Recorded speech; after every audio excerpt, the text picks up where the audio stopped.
Conveyancing is a critical part of the real estate transaction, and conveyancers and agents need to work very closely together. So I've invited Kerry Miller from Conveyancing Matters today to come in and have a chat about how they see the relationship working and some really good tips for agents starting out. So Kerry, welcome. Thank you, Emma. How do you see the role of the conveyancer in the transaction working together with the agent? We believe that it's crucial that the agent and the conveyancer work very closely together.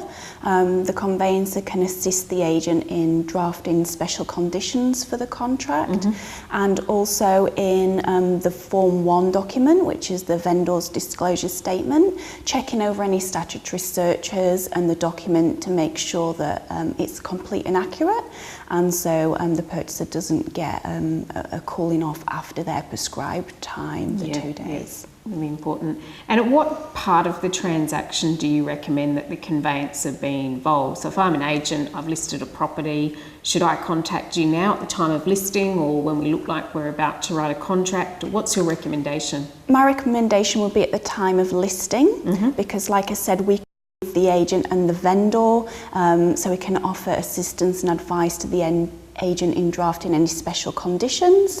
If it's an unusual transaction in that there's a power of attorney or there's a deceased person on the title, we can offer some guidance on that.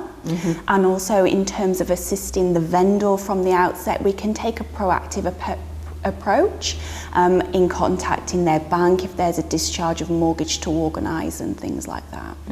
And will you act for both the vendor and the purchaser, or do you always just act for one or the other? We will not act for both parties to a transaction. We firmly believe that each party, the vendor and the purchaser, should have independent advice and that conveyancer look after the best interests of their own client. Yeah, that's definitely the Real Estate Institute's recommendation as well. Yes. And now, thinking about some of the more tricky situations that come up in contracts and documentation, what sort of things do you really like agents to know from the first time they're out there selling real estate? What do you see as those critical things to understand from the conveyancer's point of view so the transaction goes smoothly? Yeah.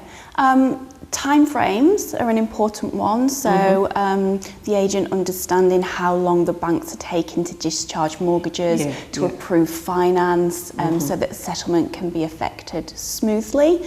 There's also other things that the agent can obviously pick up on in inspecting the property, so if there's a swimming pool at the property, asking the relevant questions about the pool compliance certificate and things like that. Yeah, so really just if you see anything unusual, start talking to the conveyancer and ask a lot of questions. Yeah, that's right. I guess because those things can really hold up settlement. Yeah. What is the average time you're seeing in settlements? What would you say to an agent that came along with a contract and said it will be unconditional from this date? How long do you need from there?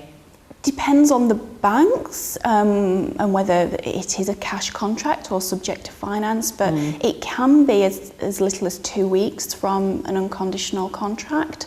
But like I said, it does depend really on each individual circumstance, and we're happy to speak to the agent and give advice on that at the time.